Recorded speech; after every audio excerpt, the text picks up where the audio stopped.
Hello, so I am talking to you about period pain today. So if you're watching this video, obviously you've got period pain and you're wondering what the heck you can do to stop it. So what I thought I would do is just explain to you what is going on, and then at the end I'll tell you what to do. So the first thing to know about period pain is a number of things that you need to do to help it sort it out, right? It's not just about like one pill, one exercise. It's like a combination of things have got you to this place, and therefore a combination of things are going to get you out of this place. This is actually how naturopathic medicine works in general. It's a pretty much flat statement for everything, but period pain is no exception to that rule. So there's factors. The big factors are like, do you have a major hormonal imbalance? Say for example, do you have endometriosis or polycystic ovaries or something like that? If you do, then you know they've got major hormonal imbalance going on in your body. And this is a big factor that will be contributing to it because it causes a lot of inflammation. There's an imbalance in the hormones and all that sort of stuff, and I'll talk about that a little bit more soon.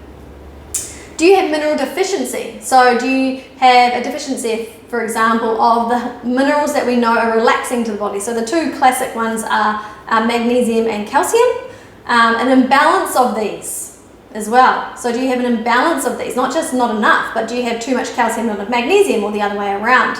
The thing about minerals is they all interact with each other. So when you take heaps and heaps and heaps of magnesium, then your calcium starts to go down, and vice versa, right? So when you're supplementing, it's very important to know what you're doing, otherwise you can actually end up causing more problems, not balance. Yeah, you can go this way, you can go that way, and be like, ah. And did you know, actually this is an interesting fact, that a mineral deficiency, actually vitamin as well, will look the same in symptoms as an excess. So how do you know if you're dealing with an excess or deficiency? It's a very hard question to answer. Unless you're a practitioner, you won't really know. So yeah, something to consider when you're supplementing, right?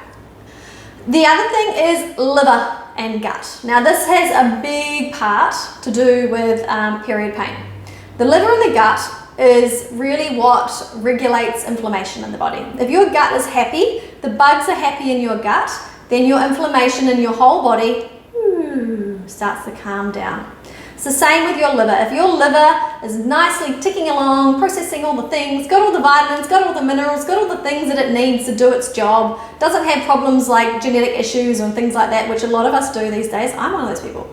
I pretty much need to take liver stuff all the time because I'm certain there's something in my liver, like there's a genetic issue where if I don't take liver herbs, my liver just won't do what it needs to do, and then I start to get unwell. But I'm okay taking a few herbs every day, yeah? Better than taking a few drugs in my opinion, right? So is there something like that going on? And in many cases these days, we find people have problems with their liver. I would say pretty much every single client that I work with, they need liver support, yeah?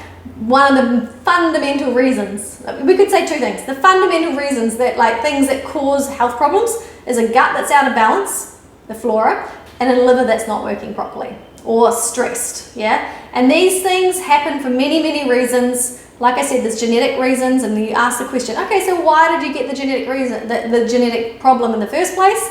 Chemicals and toxins have a huge lot to account for in this sort of stuff. Genetic malfunctioning, yeah? But that's another story for another day. I'm not going to go down that track.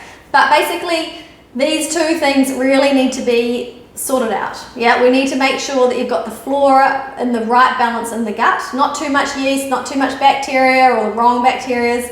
It's not about killing everything off. So back in the old days, naturopathic old days, we just had to kill everything off. These days we know there's a lot more research now. The microbiome is being hugely studied. We know it's actually better to have lots and lots and lots and lots of different bacteria. But when you've got too much of the wrong ones, it can cause inflammation.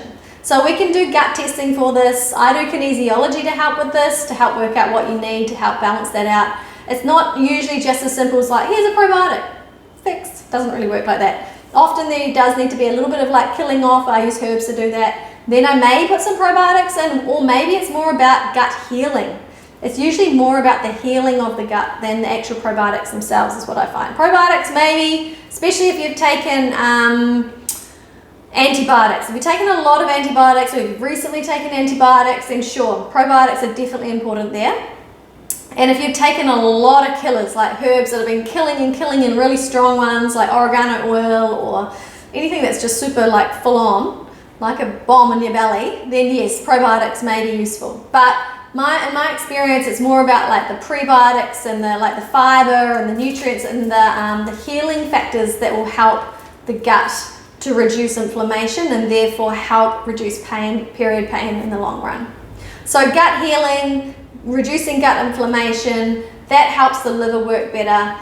If the liver works better, then the liver can get rid of the hormones. So this is where hormone imbalance comes in. So if you've got, say, one of those conditions I talked about, endometriosis, PCOS, any of that sort of stuff, or even if you don't have that, you can still have a hormone imbalance. Yeah, so you can have, your body is maybe not breaking down the hormones correctly. Yeah, not the liver. Basically, the liver isn't able to break down the hormones fast enough in an efficient manner. And so what can happen is this causes more inflammation as well, right?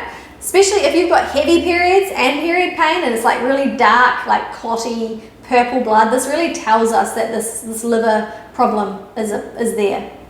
The other thing is actually, when you actually have your period, the thing that causes the cramps is not enough, well, magnesium, that sort of thing can be a part of it, but actually not enough blood flow to the area. Like not enough flow of blood into the area. So doing light exercise like yoga or stretching or just even walking, gentle movement can actually help improve the cramps, reduce the cramps. And I know it sounds completely like the opposite of what you feel like doing, because you're like, I'm in pain, you're just like, ouch, ouch, I don't want to do anything. But that's because there's no blood flow. So if you can move the body, even just like tilting your hips backwards and forwards, rocking, like that sort of movement, especially if you're moving like the area, like the hips, belly, that sort of area, the legs, to help move the blood through the area, that can help. So I hope that's been helpful. If you've got questions, if you're like, okay, maybe there is something I need to do here. If you want some more help, if you want to get some testing done, if you want, to sort of understand this more for yourself, like specifically what's right for you to do, then having a consult is a great option. Okay, thank you for watching. We'll see you soon.